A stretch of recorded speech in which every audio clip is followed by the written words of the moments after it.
Assalamualaikum warahmatullahi wabarakatuh.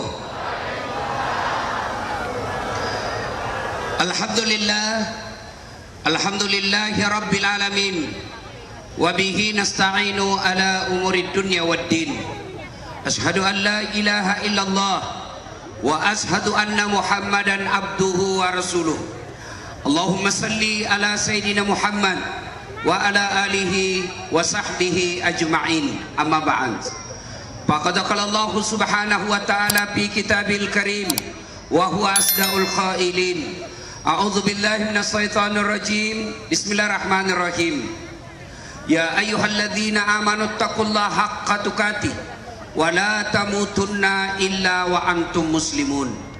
Wahai orang-orang yang beriman, bertakwalah kalian kepada Allah dengan sebenar-benarnya takwa, dan janganlah kalian mati kecuali dalam keadaan beragama Islam. Ayat ini tiap Jumat dibacakan khatib. Tidak sah khutbah Jumat apabila khatib tidak membaca ayat ini. Jangan kamu mati. Rasa-rasanya tidak masuk akal ini ayat. Jangan kamu mati. Berarti mati kita yang ngatur. Woi, jangan kau mati ya. Berarti mati kau yang ngatur. Padahal mati itu bukan kita yang ngatur.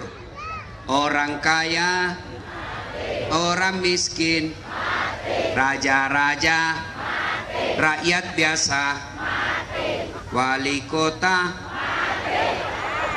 senangnya. Semua mati. Berarti yang jadi masalah bukan mati. Yang jadi masalah illa wa antum muslimun, kecuali dalam keadaan beragama Islam. Berarti ada orang Islam ngakunya Islam tapi matinya kafir. Siapa mereka? Contoh aja nih, contoh jangan marah bos, jangan marah. Sabung ayam. Ada juga di sini. Dongo.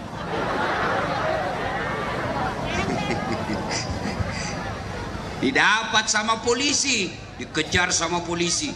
Ini tukang judi, kejar sama polisi. Jangan lari.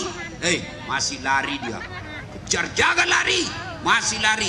Terpaksa polisi tembak peringatan ke langit. Bah! Masih lari, tembak 2 kali. Masih lari, tembak 3 kali. Masih lari, terpaksa dilumpuhkan. Tembak kakinya. Bah! Bah! Kakinya ditembak, kepalanya dikena. Saya tanya temanku yang polisi, bagaimana ceritanya kakinya kau tembak, kenapa kepalanya dikena? Dia bilang soalnya waktu ditembak dia jongkok. Pasti kena. Ini polisi film India, bukan polisi Indonesia. Kalau polisi Indonesia oke punya. Anak muda, hilang motormu. Siapa kau cari? Penghafal Quran. Tidak dapat. Ayo, ibu-ibu, rumahmu dirampok, suamimu dibunuh, anak gadismu diperkosa, hartamu dijarah. Begitu kau datang ke polisi, tolong Pak Polisi, cari pelakunya, tangkap yang membunuh suamiku. Apa kata polisi? Mohon maaf, baru saja polisi bubar. Apa? Kau kira enak kalau tidak ada polisi? Saya pergi ceramah, mobil macet, tidak bisa maju, tidak bisa mundur. Begitu saya baca surah Yasin 2 kali, belum gerak. Saya baca ayat kursi, tidak gerak-gerak. Begitu datang polisi lalu lintas, Ustaz, lewat. Makanya jangan musuhi polisi. Pun kalau ada polisi yang minta-minta uang di jalan, biar anak SMP diminta juga uangnya, itu polisi film India.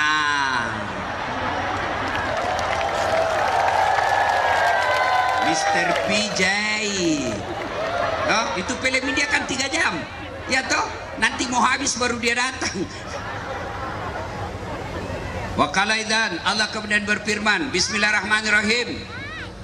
Ya ayyuhalladzina amanu dukhulu fis silmi kaffatan wala tattabi'u khutuwatis syaitan innahu lakum adu mubin.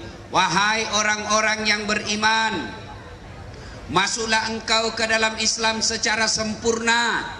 Jangan Islam pencitraan, jangan Islam pilkada, jangan Islam karena mau pilpres, tapi Islamlah secara benar.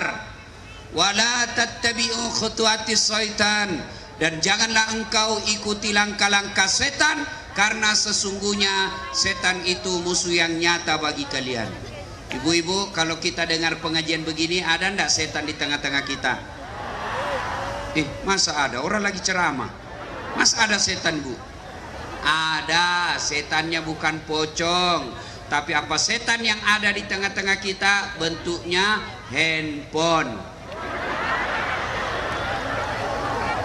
Orang sudah ceramah masih menggesek.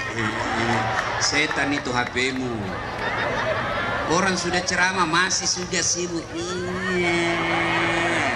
Umurnya sudah mau 60, siaran langsung juga dia di Facebook. Ibu,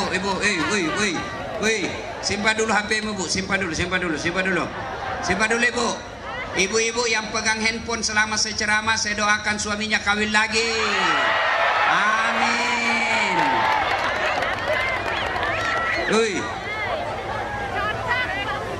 Mana enak kita lagi ceramah kok lihat terus HP, pasti tidak konsentrasi. Iya toh? Ya. Di Makassar, Ibu, ada ibu-ibu ngefans betul sama saya, tapi usianya sudah 55. Saya lagi ceramah beginilah gayanya, tiba-tiba dia membelakangi saya. Barusannya ada orang saya ceramah, dia belakangi saya. Ternyata diambil HP-nya, membelakang selfie. Lalu dia tulis di WhatsApp, latar belakang Ustadz Dasat Latif. Saya dijadikan background. Saya kukira saya pot bunga. Selesai ceramah dia ngefans betul sama saya. Dia kejar saya. Ustadz, tunggu dulu Ustadz. Boleh selfie? Sini selfie. Tapi rame-rame supaya tidak ada fitnah. Selfie Ustadz. Oke. Sudah dia foto. Ulangi Ustadz. Jelek jadinya. Ulang lagi. Jelek Ustadz. Ulangi lagi. Dalam hatiku, biar kau ulang 10 kali, mukamu yang jelek.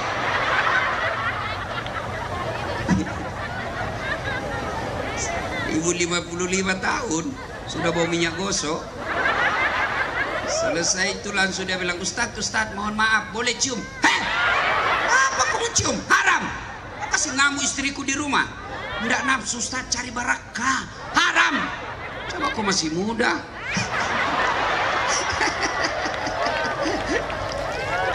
Simpan dulu HP ya, simpan dulu. Ayo, adik-adik, tidak usah ada siaran langsung.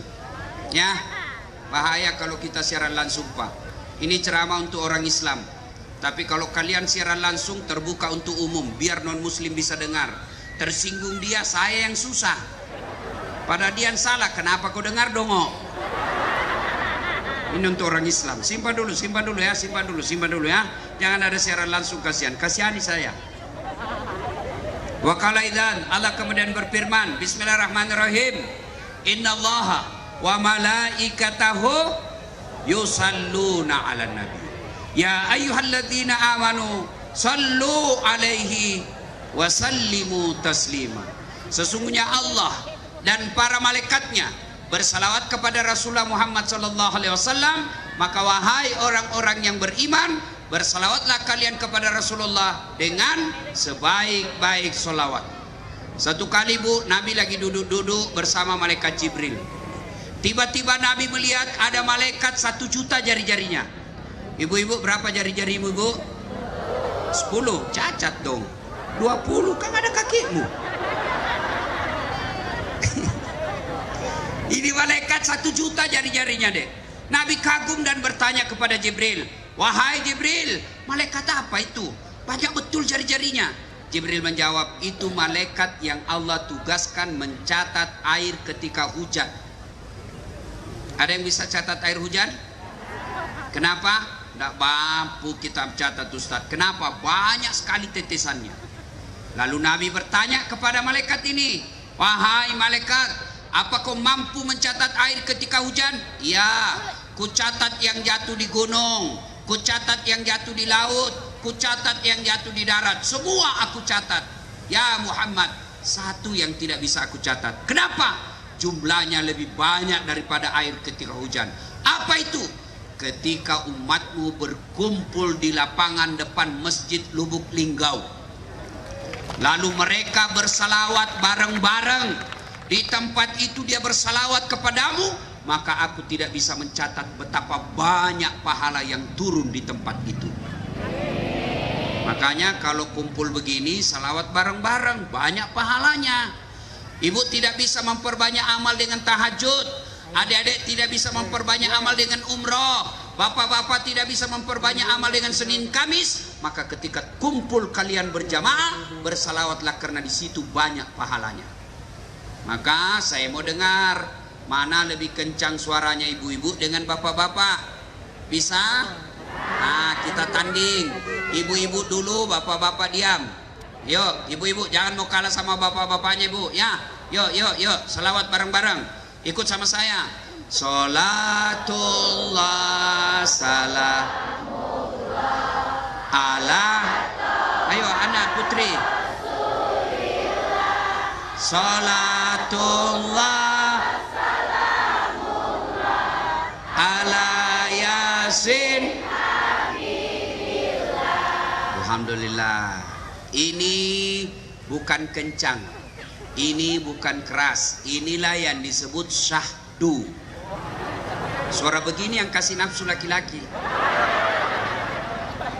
Makanya cewek, kalau kau ditelepon laki-laki, jangan kau mendayu-dayu.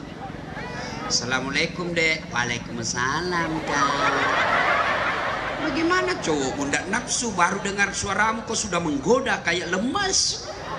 Lagi di mana dek? Di rumah aja kak. Lagi ngapain? Baring-baring. Bagaimana cowok bunda nafsu, bayangkan kau. Coba kalau kau ditelepon yang tegas. Assalamualaikum dek. Waalaikumsalam. Lagi di mana dek? Di rumah. Lagi kenapa tanya-tanya? Enggak diteleponnya lagi kau. Ini waalaikumsalam. Caleda. Ada juga Bugis di sini. Wah, di mana-mana ini ketemu seorang Bugis. Saya ke Riau banyak orang Bugis. Tadi saya di Jambai banyak juga orang Bugis. Saya ke Sabah Sarawak Malaysia banyak juga orang Bugis. Begitu sampai saya di sini banyak juga orang Bugis. Saya masuk penjara banyak juga orang Bugis. Biasa. Nah, ibu-ibu diam, ibu diam. Kita dengar ini bapak-bapak ya. Yang merasa jenis kelamin laki-laki, kau keraskan suaramu. Ayo adek, ayo, bareng-bareng yuk. Salatullah salamullah ala toha Rasulillah. Salatullah salamullah ala Yasin. Alhamdulillah, diam ya. Coba yang di panggung. Jangan sampai cuma gaya-gaya di sana. Ayo semua di bawah doa. Kita dengar ini yang di panggung. Besar tak suaranya? Yuk pak, yuk. Sholat. Halo bet. Itu mau poligami pre.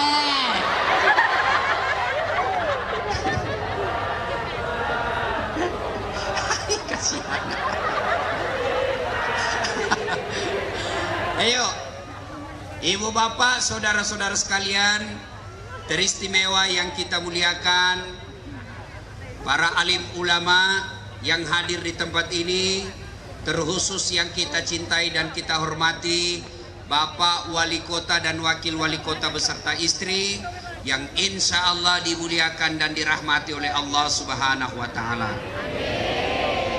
Kurang lebih 1400 tahun yang lalu, lahirlah seorang manusia pilihan yang tidak pernah melihat wajah bapaknya. Usia 6 tahun sudah yatim piatu ditinggal ibunya. Usia 6 tahun sudah ditinggal ibunya menjadi yatim piatu. Lahir dalam keadaan sudah yatim, besar yatim piatu, dipelihara kakeknya, wafat lagi kakeknya, diusir dari kampung halamannya, dihina, dimaki, diperangi. Tapi alhamdulillah, dalam keadaan tekanan yang seperti itu, berhasil menjadi pemimpin meskipun tidak pernah pasang baleho, tidak pernah bikin tim sukses, tapi berhasil menjadi pemimpin yang kepemimpinannya bukan hanya diakui oleh umatnya, tapi juga diakui oleh mereka yang tidak menjadi umatnya. Salah satu bukti pengakuan mereka yang tidak menjadi umatnya, ketika ditulis sebuah buku yang berjudul 100 Tokoh Dunia. Yang menulis buku ini bukan orang Islam, yang menulis buku ini bukan umatnya, tapi siapa yang ditempatkan menjadi ranking pertama di antara 100 tokoh pilihan itu, tak lain adalah manusia pilihan yang malam ini kita peringati maulid hari kelahirannya. Siapa gerangan manusia pilihan itu? Tak lain adalah baginda junjungan kita Nabi Allah Muhammad sallallahu alaihi wasallam. Ada yang tahu tanggal berapa lahirnya Nabi? Saya kasih hadiah kalau ada yang tahu. Ayo, ayo, angkat tangan, angkat tangan, angkat tangan. Angkat tangan, ayo, ayo. Itu anak-anak, ayo, sini, sini, sini kau. Saya kasih kau hadiah. Ayo, cepat, cepat sini, cepat sini. Jangan malu anak santri. Ayo, ayo. Sekalian buktikan bahwa anak santri memang hebat. Hari anak santri. Ayo, ayo, sini deh, sini, sini. Sini, sini, sini. Oke. Tapi sebelum kau jawab, ada passwordnya. Ya. Siapa namanya neneknya wali kota? Ayo, jawab, jawab. Alimuddin. Lain kali anak santri, kalau kau ditanya jawab saja, soal benar atau tidak urusan belakangan. Jangan langsung bilang tidak tahu. Itu bukan generasi handal. Jawab saja, sembarang kau tahu, kau jawab. Belum tentu juga ini orang tahu. Ya. Tanggal berapa lahirnya Nabi? Tanggal 12 Rabiul Awal. Tahun? Kenapa disebut tahun gajah? Waktu itu ada peperangan gajah. Peperangan. Ya, sedikitlah kau dapat hadiah. Uang merah. Beda itu rasanya bos, uang Kapolres dengan uang Mostas. Ayo. Tanggal 12 Rabiul Awal, tahun gajah. Kenapa disebut tahun gajah? Ini jadi masalah. Saya ini keliling-keliling maulid, dari Sabang sampai Merauke, bahkan sampai ke luar negeri, bahkan sampai ke Eropa. Itu tema-temanya sama. Dengan hikmah maulid kita meneladani Nabi dalam kehidupan sehari-hari. Iya toh? Dengan hikmah maulid kita mencontoh Nabi dalam kehidupan sehari-hari. Masalahnya kemudian adalah bagaimana kau mau contoh Nabi kalau sejarahnya Nabi kau tidak tahu? Bagaimana kita mau mengikuti cara hidup Nabi kalau sejarah Nabi kau tidak pernah tahu? Ibu-ibu, berapa istrinya Nabi? Ayo, oke lah. Berapa anaknya Nabi?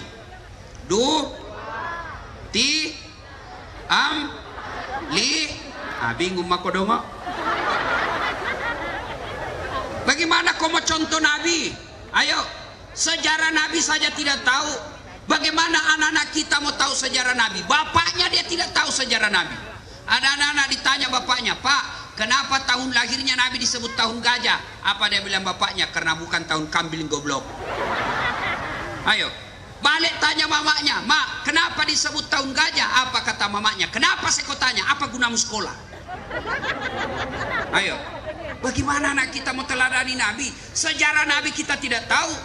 Zaman dulu ibu-ibu, dari kecil kita sudah tahu sejarah Nabi. Diajarkan oleh nenek dan orang tua kita. Nah, jangan pakai tangan kiri minum. Nabi minum itu pakai tangan kanan. Nah, jangan kau bikin toilet. Jangan kau membuang air besar menghadap kiblat, karena itu tidak sesuai sunnah Nabi. Nah, jangan kau berdiri makan, karena Nabi tidak berdiri makan. Itu dulu orang tua kita. Saya bahkan tahu sejarah Nabi dari lagu-lagunya ibu saya. Sambil cuci piring ibu saya, menyanyilah dia. pada zaman dahulu kala. Saya tanya, kenapa zaman dahulu kala, Mak? Pada zaman jahiliyah. Kenapa sih zaman jahiliyah, Mak? Lahirlah seorang Rasul yang terakhir dan mulia. Saya tanya namanya, siapa nabinya, Mak? Namanya itu nabi terakhir. Nah, lanjut lagi lagunya. Nabi Muhammad namanya. Ibunya siapa? Siti Aminah ibunya. Bapaknya siapa, Mak? Abdullah nama ayahnya. Di mana tinggal? Lubuk Linggau atau Jambi? Dia jawab lagi, hai bukan itu. Dia lanjut, Madinah tempat tinggalnya. Terus kenapa lagi, Mak? Dia lanjut lagi lagunya. Setelah dewasa diangkat menjadi Rasul. Siapa yang angkat, Mak? Pak Sekda atau Pak Camat? Oleh Allah yang kuasa. Allah itu siapa, Mak? Pencipta alam semesta. Itu lagunya ibu-ibu dulu.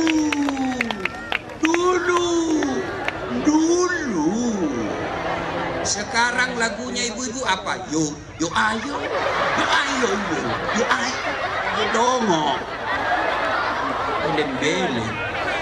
Tahu beleng-beleng? Dongo. Tahu dongo? Nah, kau lah itu. Apa lagunya seperti itu? Dulu ibu-ibu kan lagunya bagus-bagus. Masuk Isra Mi'raj lagunya 27 Rajab Nabi Muhammad diisrakan dari Masjidil Haram ke Masjidil Aqsa. Itu dulu. Kita juga anak muda dulu bagus lagu-lagunya. Lagu-lagu dakwah. Mengapa minuman itu haram? Karena merusak kepikiran. Mengapa berzina juga haram? Karena itu cara binatang. Mengapa semua yang asik-asik itu diharamkan? Bertanya lagi, mengapa semua yang enak-enak juga diharamkan? Jawabannya, itulah perangkap setan, umpannya ialah bermacam-macam kesenangan. Dulu. Sekarang lagunya anak muda, pulang-pulangku berbadan dua. Beleng-beleng. Ya, nah, mari kita dengar sisi kehidupan Nabi. Saya tidak bisa cerita panjang lebar. Kenapa? Di samping karena keterbatasan ilmu, juga karena waktu yang sangat ringkas.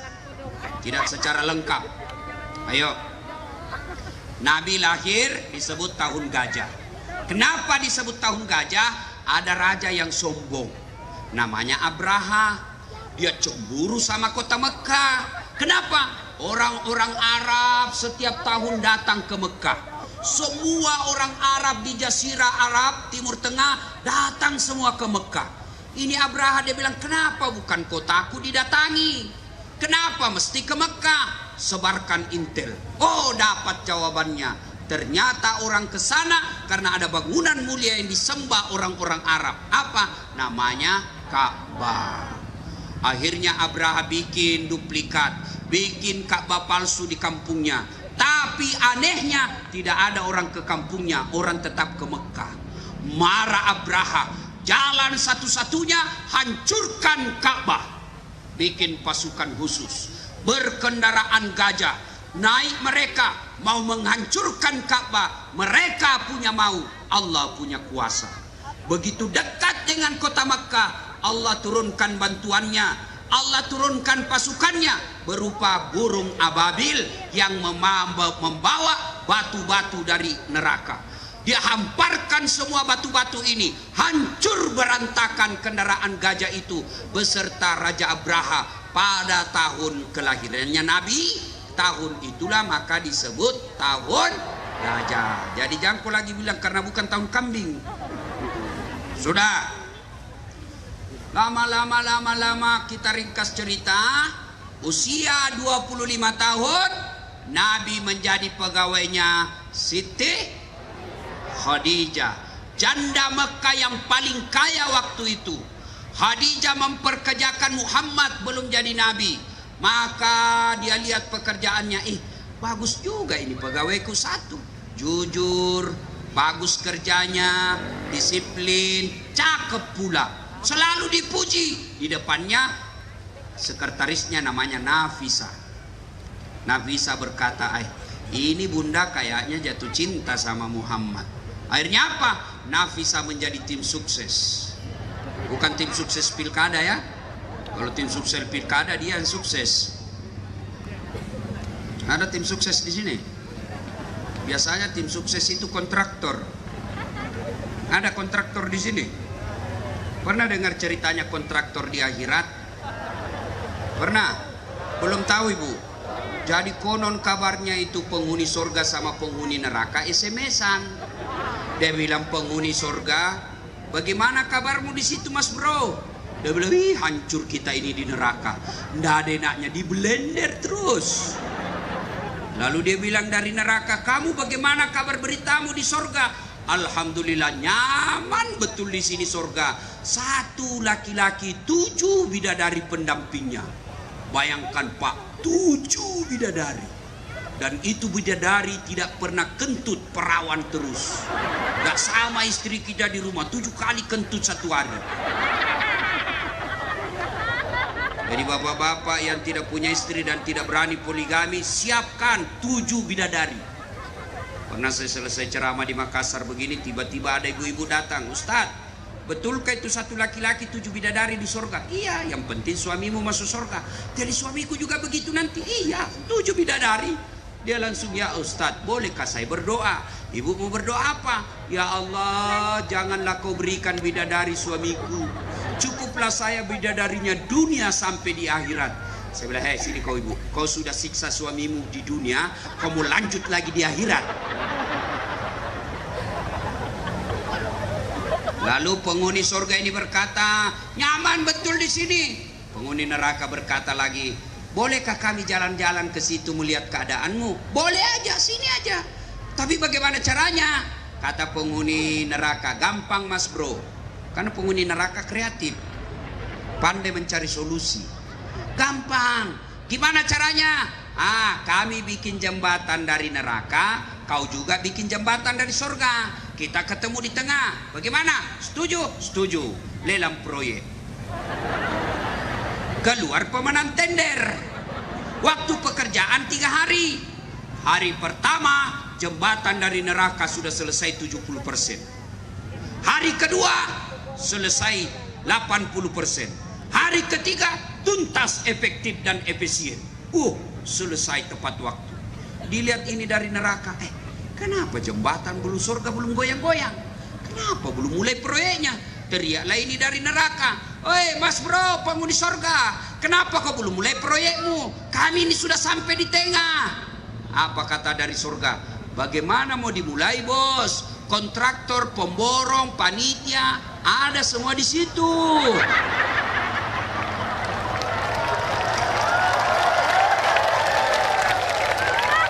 Di sini cuma penghafal Quran, tidak tahu hitung-hitung proyek. Ketawa anggota DPR. Pernah juga dengar ceritanya anggota DPR di akhirat? Pernah? Jadi masuklah surga penghafal Quran. Begitu masuk dalam surga dilihat, kenapa banyak anggota DPR ini di surga? Nah di negara aku banyak koruptor. Dia pergi protes sama malaikat penjaga surga. Malaikat, kenapa itu banyak anggota DPR? Negara aku banyak korupsi. Kata penjaga surga, nggak usah kau ribut. Dia cuma reses. Sebentar lagi dia balik ke tempatnya. Tapi bukan anggota DPR-nya Lubuk Linggau. Atau ada anggota DPR yang lain dibilang lain dilaksanakan? Ada? Anggota DPR biasa kan kalau mau dipilih banyak sekali janji-janjinya. Pilih saya, ini nomor telepon saya. Kau pilih, ada masalahmu, telepon saya 24 jam. Begitu sudah terpilih diganti nomor HP-nya. Ada begitu di sini? Betul. Kau salah sendiri, kenapa kau pilih? Makanya jangan kau pilih yang pembohong. Gara-gara kau dikasih 300.000, terpilih, dia tidak datangi lagi kau. Kau bilang kenapa itu tidak pernah lagi datang? Dia bilang ngapain saya datang, saya sudah bayar kamu. Mau kau. Udah. Nah, kemudian Masyita menyampaikan hasratnya kepada Nabi Muhammad. Waktu itu belum Nabi. Muhammad, bagaimana menurutmu kalau ada perempuan suka kamu? Alhamdulillah. Tapi ini perempuan sudah janda, tidak jadi masalah. Tapi ini perempuan sudah 2 kali janda, tidak jadi masalah. Tapi dia lebih tua dari kamu, tidak jadi masalah. Yang jadi masalah, betulkah dia suka saya? Dia bilang, Nafisa, tenang mas bro, saya punya urusan. Dia datang ke Khadijah. Khadijah, bagaimana menurutmu kalau ada laki-laki yang suka kamu? Alhamdulillah, rezeki tak terduga. Tapi dia masih muda dari kamu, tidak jadi masalah. 15 tahun lebih muda, tidak jadi masalah. Tapi dia anak buahmu, tidak jadi masalah. Yang jadi masalah, betulkah dia suka saya? Dia bilang, Khadijah, tidak ada masalah. Nafisa bilang, tenang, saya yang punya urusan. Inilah yang disebut tim sukses tidak memanfaatkan situasi. Kan ada tim sukses disuruh bikin baleho 10, cuma 5 dibikin. Ini Nafisa tidak. Akhirnya nikah. Setelah nikah, lahir anaknya Nabi. Siapa yang tahu namanya Nabi yang pertama anaknya? Saya kasih hadiah. Siapa? Ayo. Sini kau, sini. Sini. Hebat ini anak linggau. Mas kecil-kecil sudah tahu. Siapa namanya anak pertamanya Nabi nak? Fatimah. Fatimah. Berarti ibumu salah ajar kau ya. Tetap dikasih hadiah. Ya, bukan Fatimah anak pertamanya Nabi namanya Qasim. Bukan Fatimah ya. Ya. Nah, ibu bapak, saudara-saudara sekalian, 7 anak Nabi. 7 anak Nabi. Ya. Anak pertamanya namanya Qasim.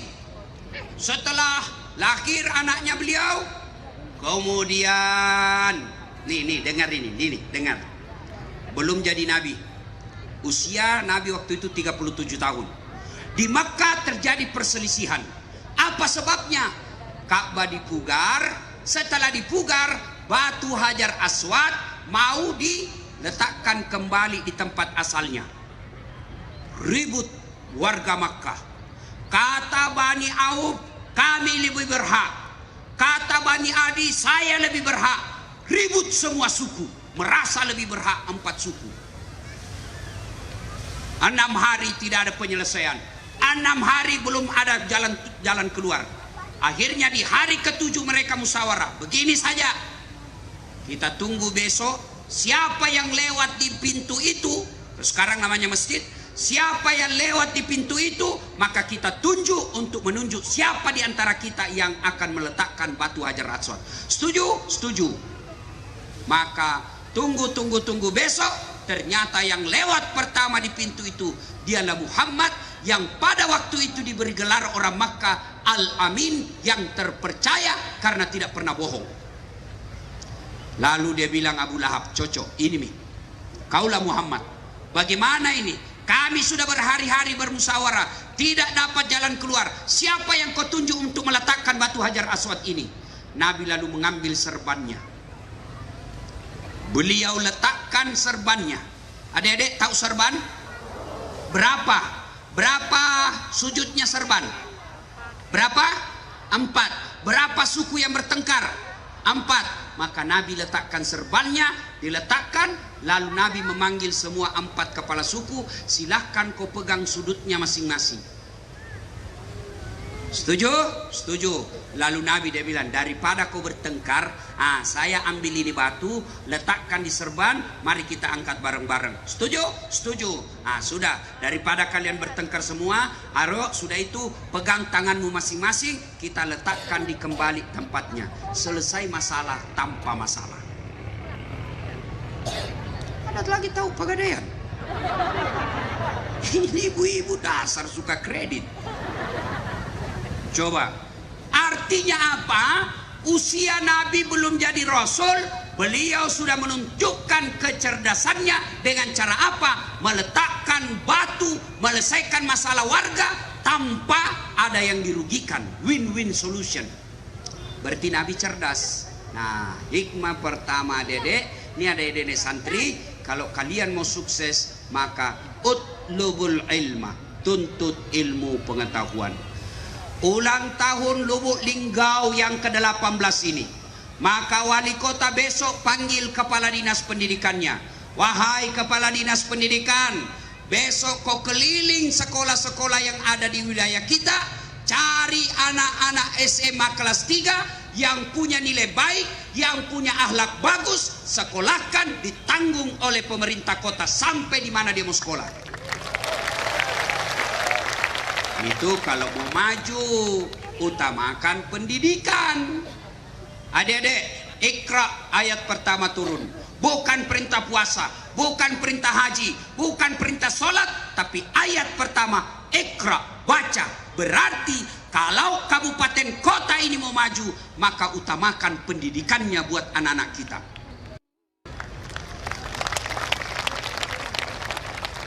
Ada 4 sahabat Nabi. Ini Pak Wali mohon maaf. Ini sahabat utama Nabi, boleh dicontoh. Bukan orangnya tapi sifatnya. Kalau Bapak mau mengambil staf ahli atau orang-orang yang menjadi kepercayaan Bapak, miliki sifat 4 ini. Yang pertama, cari orang seperti sifatnya Abu Bakar Siddiq. Apa sifatnya Abu Bakar Siddiq? Orang dewasa, orang tua yang arif dan bijaksana. Tuh harus cari itu. Yang kedua, Umar bin Khattab. Siapa Umar bin Khattab? Dia adalah tokoh yang kalau hak, kalau batil, tidak bisa dibayar, tidak bisa kompromi. Dia adalah Umar bin Khattab yang diberi gelar Al-Faruq karena dia hebat. Kalau haram, halal, tidak bisa kompromi. Yang ketiga, Utsman bin Affan, orang kaya yang dermawan. Dan yang keempat, Ali bin Abi Thalib, anak muda yang cerdas. Ali paling cerdas. Pernah ditanya, ya Ali, kalau kau disodorkan antara harta dengan ilmu, kau pilih mana? Ibu-ibu, kalau saya sodorkan pilihan antara handphone dengan buku, pilih mana ibu? Buku. Pencitraan. Pilih handphone. Ali, kalau kau disodorkan harta dengan ilmu, pilih mana? Ali dengan mantap mengatakan, saya pilih ilmu. Kenapa pilih ilmu ya Ali? Ada 3 kelebihan ilmu dibanding harta. 1, harta setengah mati kau jaga, ilmu dia yang jaga kamu. Contoh, Bapak punya uang 1 juta, kasih masuk kaleng-kaleng. Itu kaleng digembok. Sudah itu kasih masuk lemari digembok, sudah 2 gemboknya. Keluar kamar, gembok lagi kamar, 3 gemboknya. Keluar rumah, gembok lagi rumah, 4 gemboknya. Keluar pagar, gembok lagi pagarnya, 5 gemboknya. Begitu sampai di kantor hilang kuncinya. Setengah mati toh kau jaga itu harta. Sementara harta kamu yang jaga, ilmu dia yang jaga kamu. Mana contohnya? Wali kota kita. Coba, kemana wali kota pergi? Dikawal dan dijaga. Dikawal oleh Satpol PP, polisi setengah. Toh, kemana-mana dikawal. Kenapa? Karena cerdas. Tidak mungkin jadi wali kota kalau dia tidak cerdas. Maka orang yang cerdas punya ilmu, dilindungi dan dijaga karena ilmunya. Kedua kelebihannya ilmu. Dengarin adik, supaya kalian mau sekolah dengan baik. 2 kata Ali, kelebihan ilmu. Dengan ilmu kau bisa dapat harta, tapi dengan harta belum tentu kau dapat ilmu. Contoh, ada di kampungku kaya sekali deh, banyak tambaknya, tapi tidak tahu membaca. Diajarlah membaca sama anaknya, dibelikan buku besar, diajar membaca yang ada gambarnya supaya gampang dia mengerti. Disuruh aja, baca pak, PE, P, tambah P, Pep, SO, so, bacanya Pepso, DEDNT, apa bacanya pak semua? Odol. Belem-belem. Coba dibawa lagi anaknya ke Makassar kota, Wah, dia masuk mall. Adik-adik tahu mall? Sampai di mall ada tangga lift. Tahu tangga lift? Dia naik turun. Begitu dia masuk mall, dia lihat tangga lift. Terbuka. Ada tulisannya open. Dibayangkan open, pembikin kue. Open di kampung kan pembikin kue mentega. Begitu terbuka, masuk orang Cina. Dia teriak, jangan kau masuk, panas itu, pembikin kue, jangan masuk. Masuk pula ini orang Cina, tertutup pintunya. Selang beberapa saat terbuka, keluar orang Afrika. Saya bilang, memang jangan kau masuk, hanguslah kau. Adalah lah yang masuk, lah yang keluar, beleng-beleng. Ayo, tuh banyak duitnya. Tapi dengan ilmu bisa dapat harta.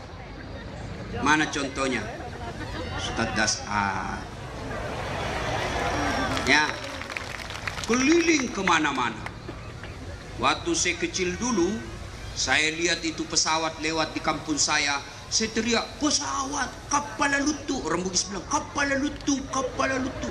Saya dalam hati, bisa gitu saya naik pesawat nasi meninggal. Ternyata alhamdulillah sekarang saya capek naik pesawat. Tadi saya naik heli, malah diantar naik heli dari Jambi ke Lubuk Linggau. Coba, kenapa? Apa karena saya cakep? Pret. Apa? Karena punya ilmu. Sekarang tidak pernah saya bingung. Orang bingung sekarang mau keluar daerah. Kenapa? Mahal tiket. Saya tidak pernah cemas soal tiket. Kenapa? Bukan saya yang beli. Siapa yang beli? Kabak Kesra. Hebatnya lagi, pergi tidak bawa uang, pulang bawa uang. Makanya anak muda kau sekolah. Tidak ada duitnya orang tuaku. Orang tuamu tidak ada duitnya, tapi Tuhanmu maha kaya. Saya kalau lihat pekerjaan orang tua saya, tidak mungkin saya punya tinggi sekolah. Cuma sayang itu MC tidak sebut semua gelarku tadi. Kalau di gelarku semua disebut itu panjang, tidak bisa bernapas. Doktor, Dasat Latif, SOS, Sarjana Sosial, SAG, Sarjana Agama, MSI, Master Science, PhD, Philosophy of Doctor. Doktor saya ada dua, satu doktor dalam negeri, satu doktor luar negeri. S1 saya juga ada dua. Gimana caranya? Nah, bapakku orang miskin. Bapakku bilang, sekolah kau nak. Saya miskin tapi Tuhanmu kaya. Tidak boleh kau berhenti sekolah. Jangan pernah putus asa soal perut. Anak muda, perut ini urusan Allah, bukan urusanmu. Rezekimu Allah yang ngatur. Rezekimu Allah yang ngatur. Tidak boleh kau campur itu rezeki.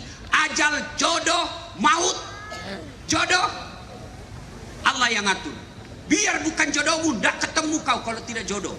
Kau 10 tahun pacaran bukan jodohmu, tidak jodoh. Baru 1 malam pacaran tertangkap hansip, nikah. Jodoh. Kau juga cewek, jangan mau dipacar-pacari sama cowok.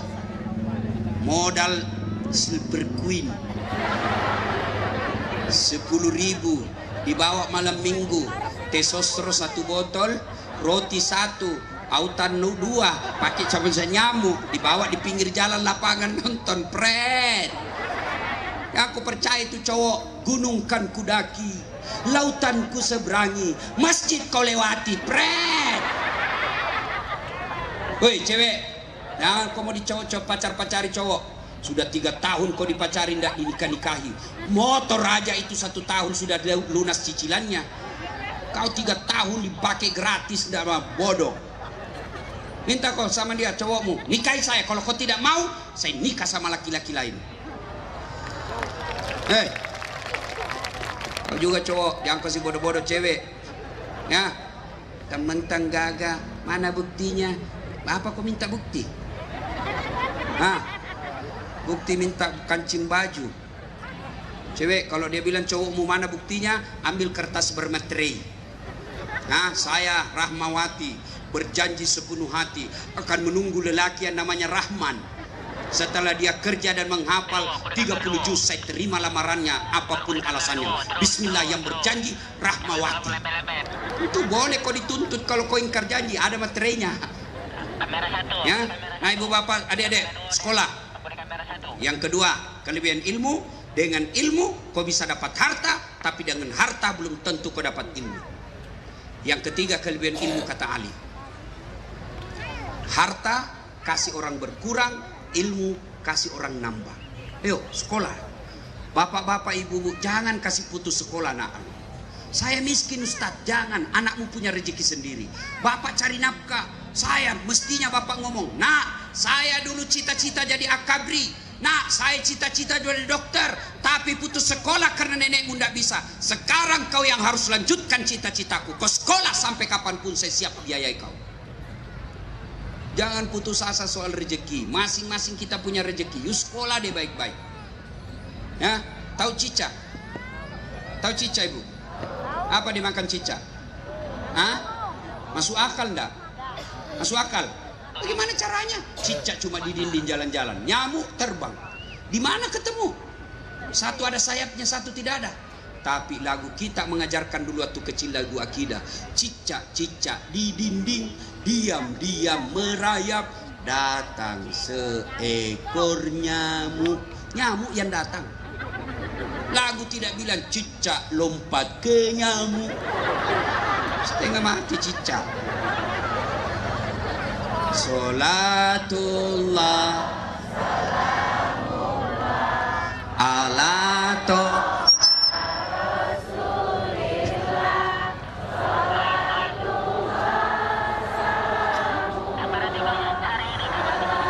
Sin Habibillah.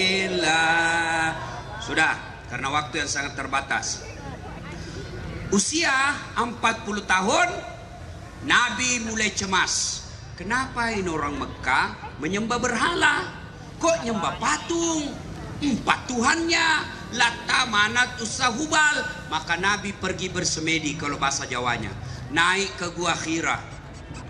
3 hari 3 malam tak pulang. Lalu di 17 Ramadan datang malaikat Jibril memeluk Nabi dan berkata, Muhammad, ikra, baca. Saya tidak tahu membaca, kata Nabi. Baca. Saya tidak tahu membaca. Ikra, baca. Jibril peluk Nabi sampai Nabi hampir tidak bisa napas lagi karena kencangnya pelukan Jibril. Lalu Nabi menjawabnya, Ikra bismi rabbikal ladzi khalaq. Turun Nabi. 3 hari 3 malam tidak ada kabar. Turun Nabi sampai di rumahnya. Lalu Nabi berkata, istriku sayang, saya kedinginan menggigil, tolong selimuti saya. Lalu istri beliau Siti Khadijah berkata, sami'na wa ata'na, saya dengar dan saya taati. Coba ibu-ibu, kalau 3 hari 3 malam tidak pulang suamimu, kau telepon tidak ada pernah aktif, kau SMS tidak dijawab, 3 hari 3 malam langsung pulang menggigil, Bu, selimuti saya. Apa jawabanmu, Bu? Mati kau.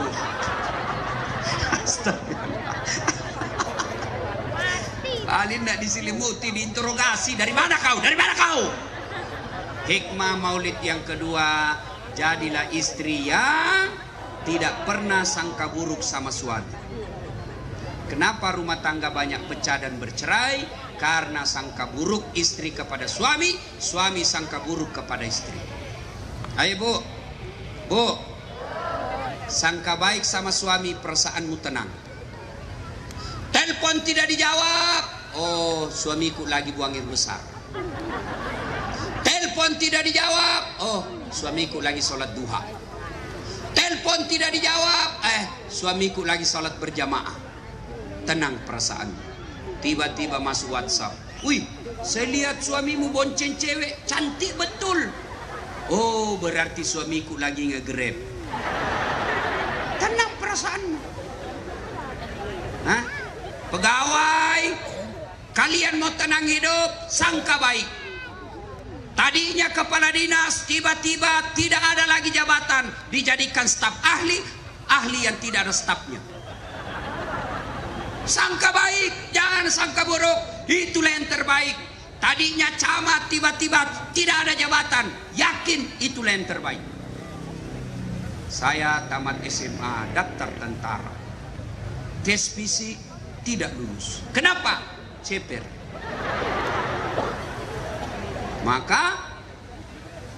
Saya protes kepada Allah, ya Allah, kenapa kau lahirkan saya dalam keadaan pendek? Kau tidak jadi rugi kalau saya jadi Tuhan. Kalau kau tidak rugi kalau saya jadi tentara. Temanku lulus jadi polisi. Sekarang dia reserse di Sulawesi Barat. Satu bunga-bunga pangkatnya pakai baret merah, reserse. Saya lulus jadi ustadz pakai baret putih. Tapi alhamdulillah dengan baret putih yang saya pakai, mulai baret hitam sampai baret merah, ku caramai kau semua. Sangka baik, sangka baik. Ya, jangan ada sangka buruk. Kalian mau tenang, sangka baik. Ibu-ibu, bagaimana kau mau tenang kalau kau selalu sangka buruk sama suamimu?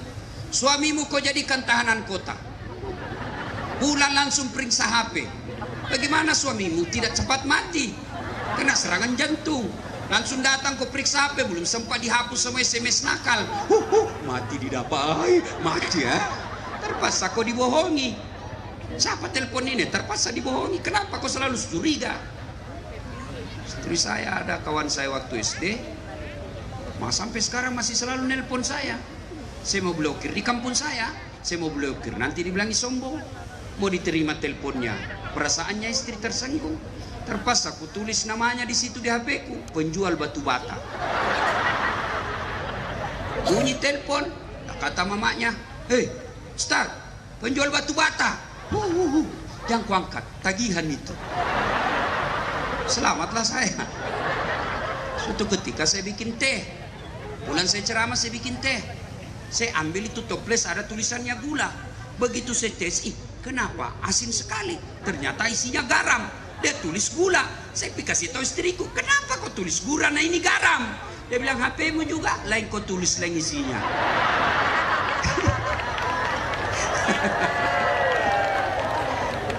Ayo, sangka baik. Ya. Rumah tangga tidak bakal bahagia kalau kita selalu sangka buruk. Nah, apalagi sifatnya Nabi. Suatu ketika Nabi pulang ceramah. Ketuk pintunya. Assalamualaikum ya Khumairah, Aisyah. Ternyata Aisyah sudah tidur. Pulas tidur. Ketuk 2 kali. Assalamualaikum ya Khumairah. Tidak ada jawaban. Ketuk 3 kali. Masih tidak ada jawaban. Apakah Nabi marah? Apa Nabi dobrak pintunya? Tidak. Nabi buka serbannya. Beliau hamparkan di depan pintu. Beliau tidur di depan pintu, beralaskan serban karena tidak mau mengganggu istrinya yang lagi pulas tidurnya. Begitu bangun Aisyah, apakah Nabi marah? Tidak. Nabi lalu mengambil tangan istrinya lalu berkata, adindaku sayang, maafkan saya karena saya terlambat pulang tadi malam sehingga saya tidak bisa memberikan kehangatan dalam tidurmu. Mau punya suami seperti Nabi, Bu? Betul? Betul. Pertanyaan buat ibu, sudahkah ibu punya sifat seperti istri Nabi? Suka ngomel di rumah. Mana kita tidak cepat mati? Ngomel aja kerjanya. Sampai di rumah nonton aja sinetron, angkat kaki, main remote, makan kacang. Pakai daster tinggi sebelah yang 3 hari tidak dicuci. Kelihatan tali BH. Dia bilang, kasih baik itu tali BH-mu. Dia bilang, jangan lihat BH-nya. Yang penting rasanya, Bu. Tidur ngorok. Gimana kita mau dapat surga dunia? Di kantor kita dimarah-marahi sama bupati. Marah bupati. Di kantor kita dimarahi sama komandan. Siap salah komandan, siap salah komandan. Sampai di rumah dimaki-maki lagi sama istri. Apa enaknya kita jadi laki-laki? Yang ketawa, saya seru sini. Malas masak. Nanti cantik kalau pi pengantin. Oh ibu, mau ndak dirindukan surga? Kata Nabi, barang siapa seorang istri dandan sebelum tidur karena niat menyenangkan hati suaminya, maka sepanjang tidurnya malaikat berdoa, ya Allah rahmati dan sayangi wanita ini karena dia dandan untuk menyenangkan hati suaminya. Amalkan sebentar. Kalau kau pulang nanti mau tidur, pakai yang seksi. Kalau perlu pakai baju renang.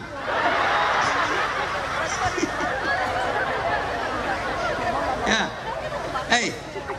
Hei Bu, Serius. Ya. Bapak juga mau punya istri seperti Khadijah tapi sifatnya tukang tipu. Alasan rapat ternyata merapat. Kasar sama istri, ngomongnya kasar, kadang-kala marah ditempelin istrinya. Hei, bagaimana ini? Ada kisah nyata. Saya pergi ceramah Kalimantan Selatan. Tiba-tiba ada bapak-bapak yang tadinya pengusaha sukses bangkrut. Dia datang ke depan saya, dia pegang paha saya sambil nangis. Ustadz, doakan saya. Kenapa Pak? Saya bangkrut Ustadz. Saya mau pulang kampung ke Sulawesi, saya malu pulang bawa utang. Saya mau tinggal dikejar-kejar sama yang punya uang. Saya mau dipotong Ustadz. Tolong doakan saya. Saya bilang baik. Sebelum saya doakan saya mau tanya. Jujur kau. Bagaimana penghormatanmu kepada istri selama ini? Apa jawabannya? Oh itu dia Ustadz. Saya lebih sayang istrinya tetangga daripada istri saya. Sudah itu jawabannya. Ya, Bapak 30 tahun dari Jawa, dari Sulawesi, datang merantau ke sini, tidak bisa sukses, rumah aja susah dibeli. Salah satu sebabnya karena kau hianati istrimu. Dia tinggalkan kampungnya, dia tinggalkan Jawa, dia tinggalkan Sulawesi, datang ikuti merantau suaminya, dia tinggalkan ibunya, dia tinggalkan bapaknya, dia tinggalkan saudara-saudaranya, datang karena taat sama suaminya. Setelah sampai di sini ditelantarkan oleh suaminya. Bagaimana hidupmu mau bahagia? Kalau kalian mau bahagia, muliakan istri. Ya. Jangan kasar sama istri. Ini HP saya, Pak. Hampir tiap hari orang curhat. Adalah tadi malam curhat sama saya. Suamiku kasar betul Ustaz. Kalau dia marah sampai memaki, sembarang dia ngomong sama saya. Sampai dia tempelin saya Ustaz. Tapi saya sabar. Tapi yang paling menyakitkan kalau ibuku dihina sama bapakku. Kadang dia marah, dia bilang kau memang goblok sama ibumu. Bagaimana orang tidak marah kalau kau bilang begitu? Maka suami yang baik memuliakan istri. Nabi 11 istrinya, tidak pernah satupun Nabi panggil nama istrinya. Khadijah tidak pernah dipanggil Khadijah, beliau panggil Ummul Mukminin. Aisyah tidak pernah dipanggil Aisyah, beliau panggil ya Khumairah, yang kemerah-merahan pipinya, karena memang Siti Aisyah merah di 5 pipinya. Besok kau amalkan itu. Panggil istrimu, wahai istriku yang termancung hidungnya di lorong 3. Tidak mancung hidungnya Ustaz, ya giginya kau lihat. Justru giginya yang mancung. Ya kau janganlah kulihat giginya, lehernya. Mana yang bagus alisnya kau, wahai istriku yang lembut halisnya. Jangan terlalu jujur. Mentang-mentang istrimu hitam kau panggil, hitam. Oh hitam. Dot hitam. Dia bilang istrimu, apa hitam-hitam jadi juga anakmu. Dan kau ini kasihan ini perempuan. Coba lihat bagaimana susahnya ini kasihan perempuan. Masih ingat waktu hamil ibu? Ibu, ada ndak ibu hamil tengkurap?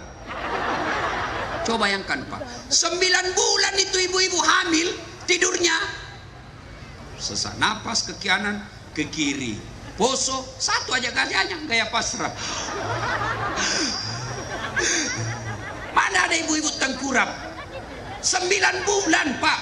Bapak 1 minggu saja tidak tengkurap, pusing. Yang ketawa anak muda, ini urusan orang tua. Ibu, masih ingat waktu melahirkan? Ada ibu-ibu melahirkan senyum. Mentang-mentang istri wali kota, keluar nak ya. Coba lihat itu istrimu ketika melahirkan. Sekali-kali lihat. Waktu melahirkan istri saya bilang kalau ada suami kurang ajar, suruh lihat itu istrinya melahirkan. Berapa banyak ibu melahirkan wafat gara-gara apa? Menyelamatkan anaknya. Kalian barangkali stres tapi masih sempat merokok. Yang ketawa. Coba lihat itu. Belum lagi kalau menyusui. Coba lihat itu ibu kalau menyusui. Masih ingat waktu menyusui ibu? Masih. Ketika tumbuh giginya anakmu. Membayangkan diri sendiri.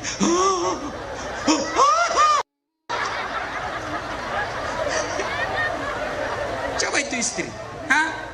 Begitu digigit sama anaknya apa dia? Hei, kok gigit saya? Tidak dibujuk. Anak, lepasku nak. Siang anaknya, malam bapaknya. Yang ketawa anak muda. Ya ibu. Ya. Makanya muliakan istri. Nah, karena waktu yang terbatas. Kalau cinta sama Nabi, amalkan sunnah-sunnahnya. Sunnah apa? Pertama, tidak perlu biaya, tidak kerja keras. Apa itu Ustaz? Sholat berjamaah. Maka tadi saya dengar sepanjang jalan dari bandara ada programnya wali kota yang sangat saya kagumi. Apa namanya? Apa itu? Jamase. Apa itu?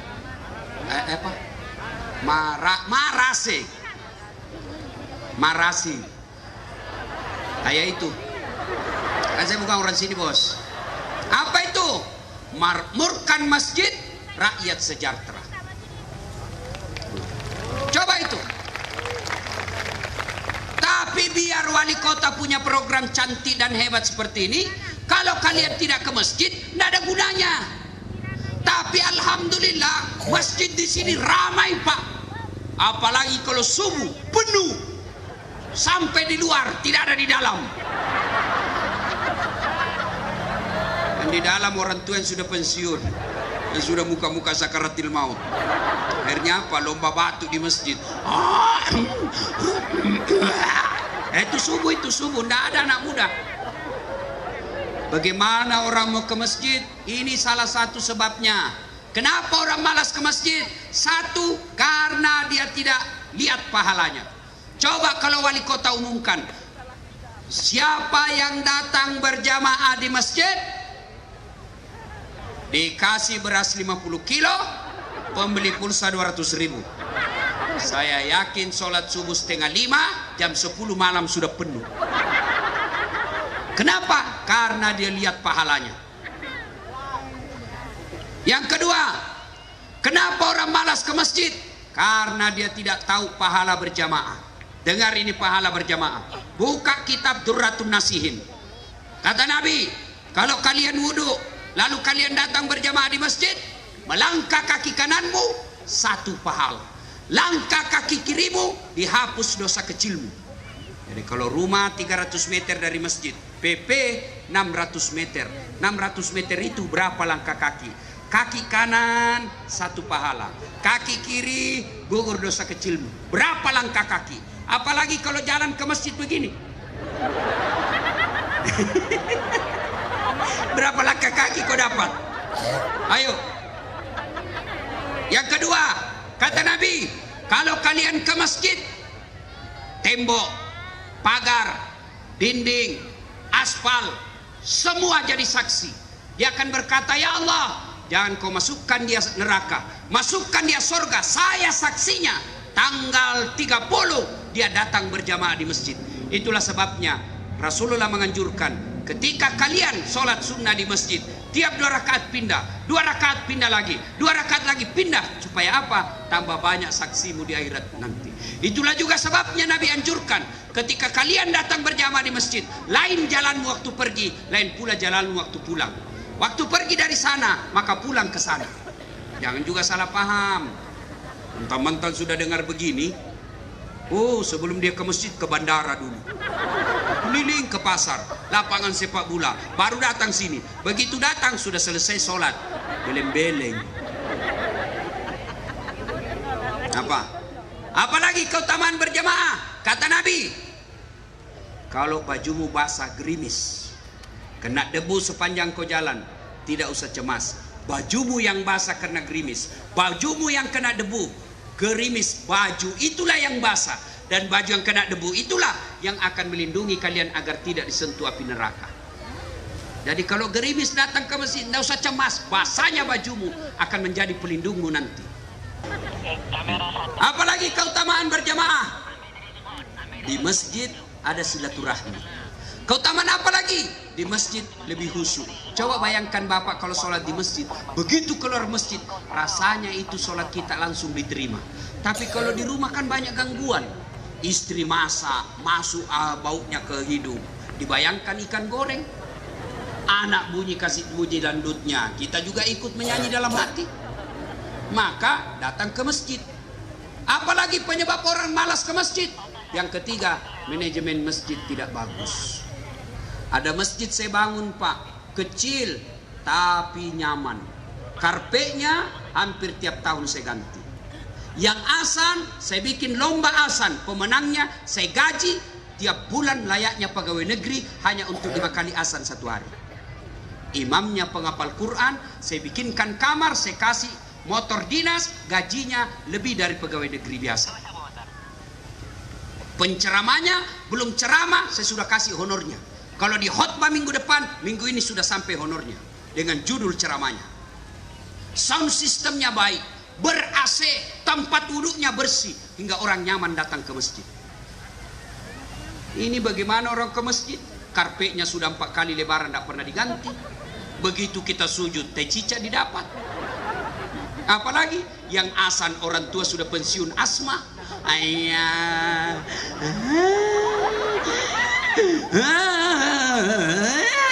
Dia bilang anakmu, itu lagi orang tua yang asan, itu lagi bikin jengkel. Bagaimana anak muda ke masjid? Yang ceramah neraka aja dibahas. Mulai dari salam pertama sampai terakhir neraka terus dicerita. Kau bakal dibanting, ditusuk pantatmu, dilipat, ditusuk matamu, digunting telingamu. Kata anak muda, apa enaknya itu ke masjid? Tidak usah ke masjid, bikin takut-takut itu masjid situ. Mana orang ke masjid? Dapat lagi sound system, baru takbir Allahu Akbar, langsung storing. Mau diperbaiki, kita sudah takbir, terpaksa kita tahan terus. Dapat lagi imam yang membalik-balik sunnah Nabi. Ada kan imam begitu? Dia baca yang panjang-panjang. Padahal Nabi bilang, kalau kau jadi imam, ringkaskan bacaan solatmu. Sunnah, ringkaskan bacaan solatmu. Itu perintah Nabi. Kalau kau jadi imam. Ada anak muda malam Jumat, dia mimpi masuk neraka. Dia taubatlah, dia pergi sholat subuh-subuhan. Selesai sholat Jumat, subuh saya ketemu. Gimana nak? Enak sholat di masjid toh? Apa enak Ustadz? Itu masjid aliran sesat. Kenapa kau bilang aliran sesat? Dia bilang saya sholat subuh Ustadz 3 rakaat. Bukan 3 rakaat, itu namanya sholat tilawah. Makanya imam-imam, kalau kalian mau sujud tilawah, jelaskan dulu jamaah, jangan sampai dikira 3 rakaat.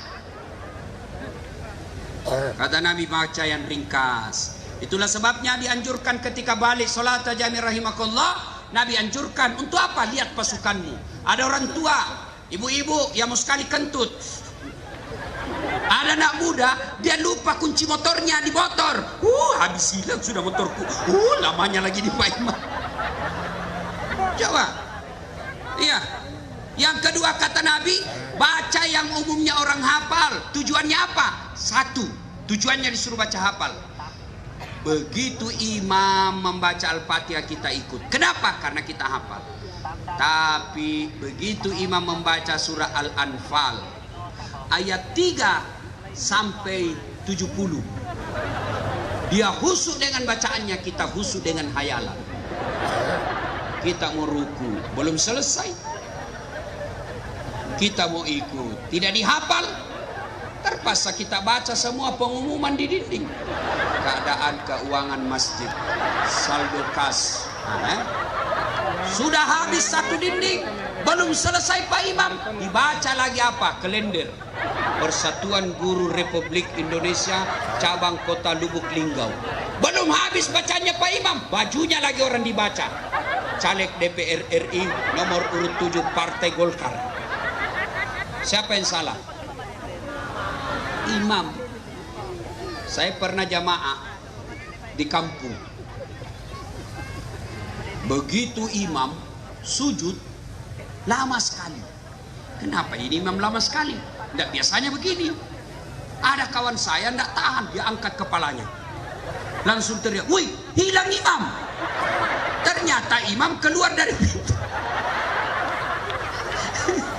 Selesai sholat kita rame-rame tanya, "Woi Pak Imam, kenapa kau tinggalkan jamaah?" Apa dia bilang? "Saya kentut nak." Lain kali kalau kau kentut, angkat dulu kepala supaya kita lihat kau. Dia bilang, "Saya sengaja nak, karena saya malu kau lihat." Siapa?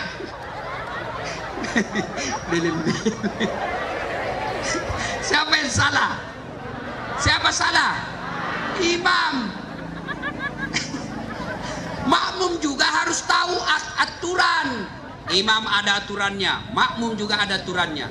Tolong kalau datang ke masjid, itu Nabi sunnahkan pakai pakaian yang bagus. 2, sikat gigi terutama kalau subuh. Bayangkan kalau kau baru bangun, kau salam, orang balik ke kanan, kau balik ke kiri, selalu kau menguap sampai mati dan tidak lupa itu gigimu. Yang kedua kata Nabi, kalau kau jadi makmum, itu sunnah pakai parfum. Itu sunnah.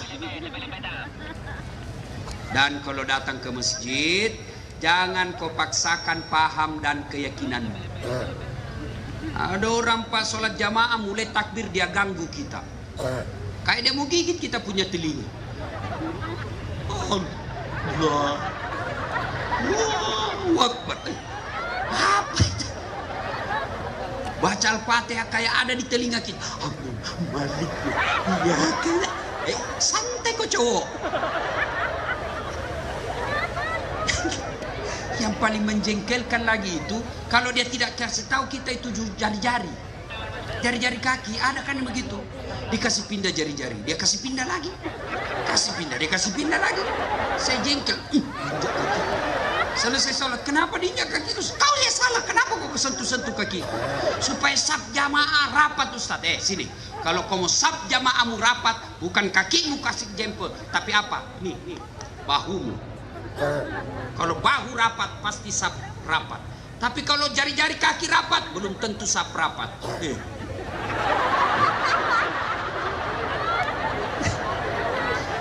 Ada juga itu anak muda rasanya dia sendiri mau masuk surga. Bicaranya serba Arab. Afwan, jazakallah khair. Kaifa haluk ya akhi? Ya ukhti.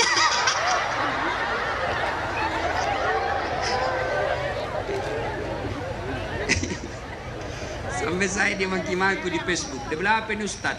Maki-maki. Kau tidak pelihara sunnah. Kenapa kau putus saya tidak pelihara sunnah? Buktinya kau tidak pakai jenggot. Mau dia apa kau tidak mau tumbuh? Ayo.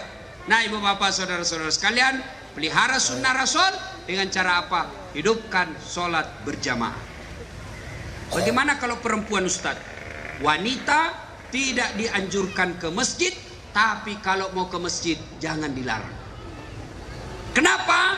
Karena dulu perempuan kalau keluar diculik dan diperkosa. Dulu. Sekarang aman. Apalagi kalau ibu-ibu yang sudah usia 60. Siapa yang menculik kau?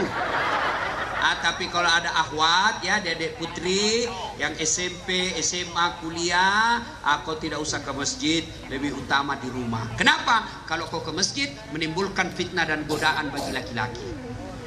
Tapi kalau ibu-ibu yang sudah bau minyak gosok, sudahlah, boleh ke masjid ya. Nah, hidupkan programnya Pak Wali.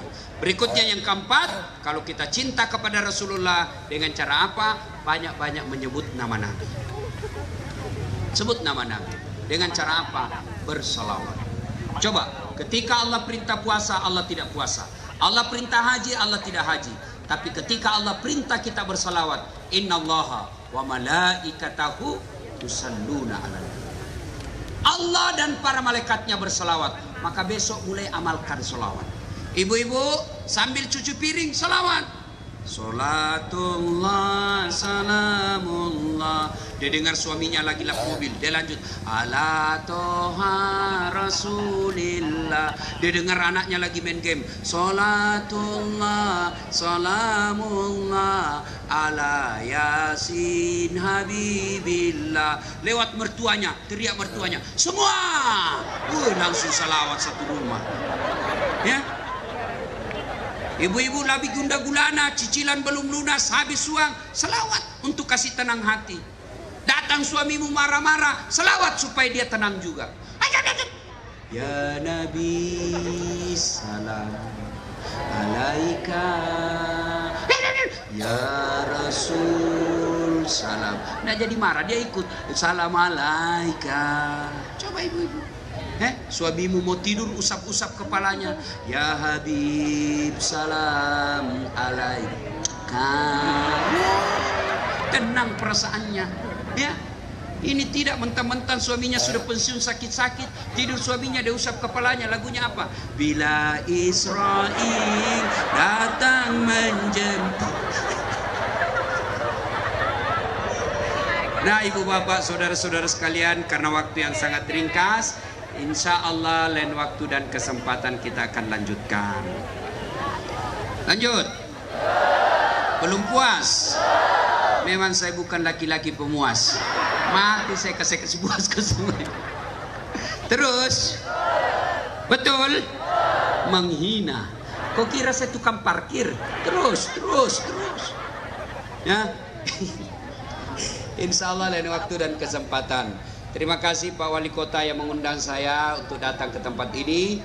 Mudah-mudahan ulang tahun yang ke-18 ini masyarakat Lubuk Linggau semakin dekat dengan Allah, dan pemimpin-pemimpinnya sangat mencintai rakyatnya dan hanya takut kepada Allah Subhanahu wa taala. Kalau masih mau dengar ceramah saya gampang. Woi, belum. Woi. Nah, kalau masih mau dengar ceramah saya gampang, silahkan simak tablik akbar Damai Indonesia TV One setiap hari Ahad pukul 14.30 atau setengah 3 sampai selesai.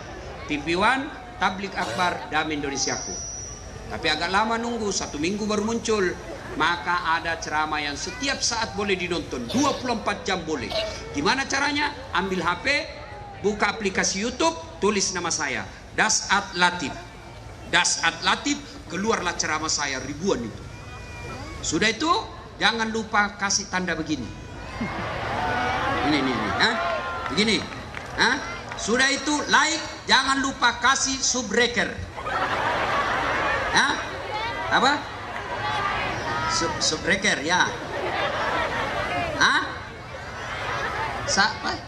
Ya, itu saya. Ya. Nah, itu cuma cepat habis kuota 1 jam. Cepat habis kuotanya. Bagaimana? Saya sediakan yang tidak menguras kuota. Namanya Cersi, ceramah singkat. 1 menit saja. 1 menit ada ilmu didapat. Gimana caranya? 1 menit? Ada. Gimana caranya Ustaz?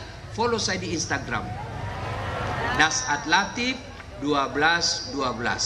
Saya ulang, Dasat Latif 1212. Sudah ku tag Ustaz, sudah ku follow. Kenapa ceramahmu tidak mutar? Ku ulang-ulang tidak mutar. Hakul yakin masalahmu tidak ada kuota. Ku beli kuota dulu. Ya. Nah, ibu bapak, saudara-saudara sekalian, inilah tausiah kita. Mudah-mudahan ada manfaat. Saya baca doa, MC. Oke. Sebelum kita akhiri, mari kita berdoa. Mudah-mudahan acara kita ini, kita balik rumah mampu kita amalkan dalam kehidupan sehari-hari. Kita awali dengan mengirimkan suratul Fatihah kepada Rasulullah Muhammad SAW. Khasiat dan keutamannya kita ikhlaskan untuk orang tua kita masing-masing, baik yang sehat walafiat, tapi terutamanya lagi kepada orang tua kita yang sudah arwah. Ila hadratin Nabi Mustafa Muhammad SAW. Al-Fatihah. Bismillahirrahmanirrahim. Alhamdulillahirabbil alamin. Iyyaka na'budu wa iyyaka nasta'in. Shiratal mustaqim, shiratal ladzina an'amta 'alaihim. Amin. A'udzu billahi minasyaitonir rajim. Bismillahirrahmanirrahim. Allahumma shalli ala sayidina Muhammad wa ala sayidina Muhammad. Allahumma ighfir lil mu'minina wal mu'minat wal muslimina wal muslimat al ahya'i minhum wal amwat innaka sami'un qaribun mujibud da'wat wa qadiyal hajat. Allahumma inna nas'aluka salamatan fid din, salamatan fid dunya wal akhirah, wa afiyatan fil jasadi, wa siyadatan fil ilmi, wa barakatan fil rizq, wa taubatan qablal maut, wa rahmatan indal maut, wa maghfiratan ba'dal maut. Allahumma hawwin alaina fi sakaratil maut. Allahumma hawwin alaina fi sakaratil maut wa najatan minan nar wal afwa indal hisab. Ya Allah, ya Rabbi, ya Karim. Di kabupaten ini kami hidup, ya Allah. Di kabupaten ini kami mencari nafkah, ya Allah. Jika rezeki kami masih di atas langit, turunkan. Jika masih dalam tanah, munculkan. Jika masih jauh, dekatkan. Jika masih sedikit, cukupkan. Dan yang lebih penting, ya Allah, berkahkan. Ya Allah, ya Rabbi, ya Karim, berikanlah hidayah kepada pemimpin-pemimpin kami di kabupaten ini, ya Allah. Tunjukkanlah kepada mereka yang hak adalah hak, dan berikanlah kemampuan kepada mereka untuk melaksanakan yang hak itu. Dan tunjukkanlah kepada mereka yang batil adalah batil, dan Berikanlah kepada mereka kesanggupan untuk memerangi kebatilan itu. Ya Allah ya Rabbi ya Karim, Zat yang Maha membalas, balaslah segala kebaikan orang-orang yang telah mewakafkan waktu, harta dan ilmunya untuk acara ini. Angkat harkat dan martabatnya, wujudkan cita-citanya, bahagiakan keluarganya, dan jika kelak menghadap kepadamu, hadapkan dalam iman dan Islam. Rabbana la tuzigh qulubana ba'da idh hadaitana wa hab lana min ladunka rahmah innaka antal wahhab. Rabbana innana sami'na munadiyan yunadi lil iman an aminu bi rahmatika ya arhamar rahimin. Rabbana atina fid dunya hasanah wa fil akhirati hasanah wa qina adzabannar. Subhana rabbika rabbil izzati amma yasifun wa salamun alal mursalin walhamdulillahi rabbil alamin.